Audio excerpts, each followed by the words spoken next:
Hello, welcome to my kitchen. This is Shamla. Today I'm going to show you a typical South Indian dish. It is Vathal or Puli Kuzhambu.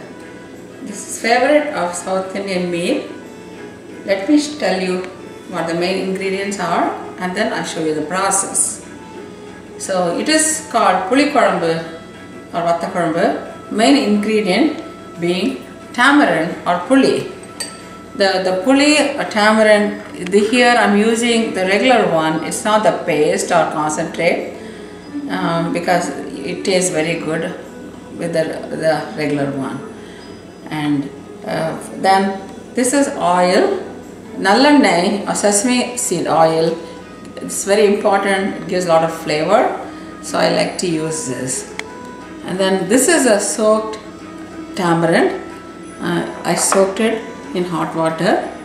It is soft, but we'll go to that later on after squeezing. And now here are the vathals that we use. This is Shundakai vathal. It is kind of a berry and it's very rich in iron. And these are all dried, by the way. And this is called Maltakalika vathal. I don't know the English name, but it's supposed to be very good for stomach upset, or it's very healthy. And so if you don't have vathals, you can use any vegetable of your choice. So that becomes Puli Kuzhambu. When you use vathal, it's Vathal Kuzhambu. And if you use vegetables, then you don't call it Vathal Kuzhambu, you can call it Puli Kuzhambu. The vegetables would be drumsticks, or mungakai, vendakai or okra, pumpkin, and even bell pepper and potatoes. They taste good in the Puli Kuzhambu. So now let's go look at the spices. This is mustard seeds, turmeric powder, curry leaves, methi seeds, hing or asafoetida, salt, red chilies and sambar powder. And now I'm going to start making it. Before we go to the stove and start making the Vathal Kuzhambu, I have to take the water, squeeze the tamarind and remove the water. So using your hand is the best way. So the tamarind is already soft, as you can see. So just use your hand and try to squeeze. So I'm going to add a little more water. So you don't want to add too much water. Let's take a measuring cup so that we know how much water. And by the way, I used a big lemon size tamarind or small orange. So that's how much I'm using. And so this is the best way. It comes with practice. You take your hand and you slowly let the water. But if you cannot do this, you can use a strainer.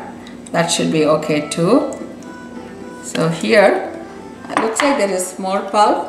So I'm going to add some more water. Make sure I get all the pulp out in. So when you do this, the tamarind is like called chakka in Tamil.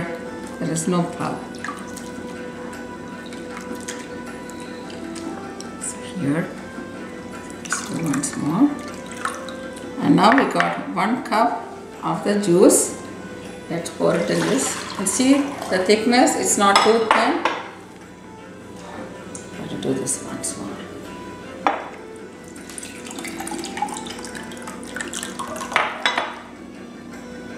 I think I can get a little more. So 1.5 cups. I'm just going to add very little water. Like I said, I don't want to make it too thin.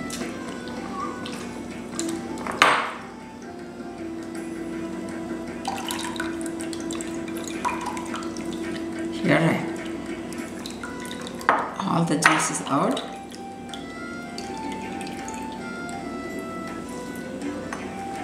So I got about 1/2 cup. Here we have 1.5 cups of tamarind water. Let me wash my hands and come back to this. So I'm heating the oil. I used about 4 to 5 tablespoons of sesame oil. Here use generous helping of sesame oil. So here it is. I'm going to start adding my spices.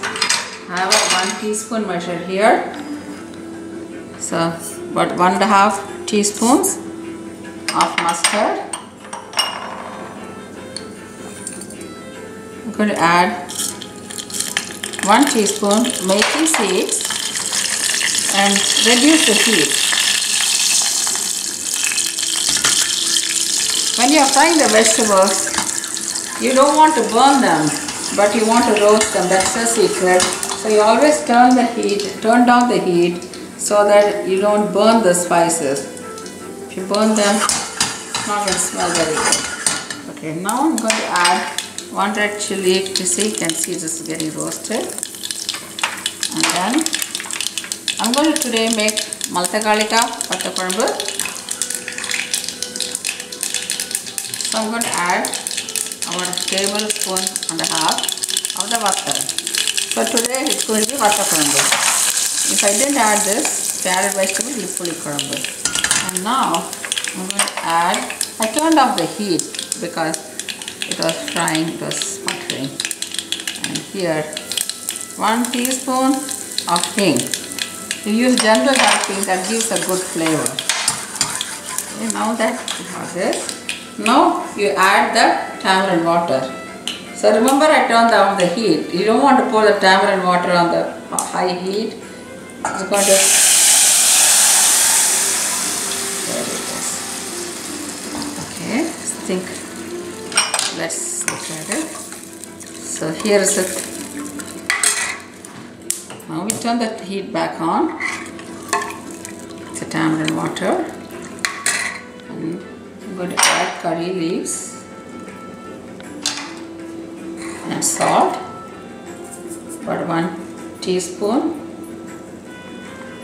It's adding a little bit more, but because I didn't get the whole teaspoon. But you can add salt to your taste. And this turmeric powder. Sambar powder. I'm adding about 3 teaspoons of sambar powder. So that's all to it, but now we're going to let it cook. Then it's going to become half the size, half the measure of what we have. Right now I'm using a 1.5 pot vessel and I got half of it. So let it boil. As soon as it comes to a boil, you turn down the heat and let it cook. So I've been boiling this Vathal Kurambu for about 5 to 7 minutes and you can already see it's thick. And some people take it out here, they serve it thin. So it's your preference. If you want, it's still cooked and you can use it as it is.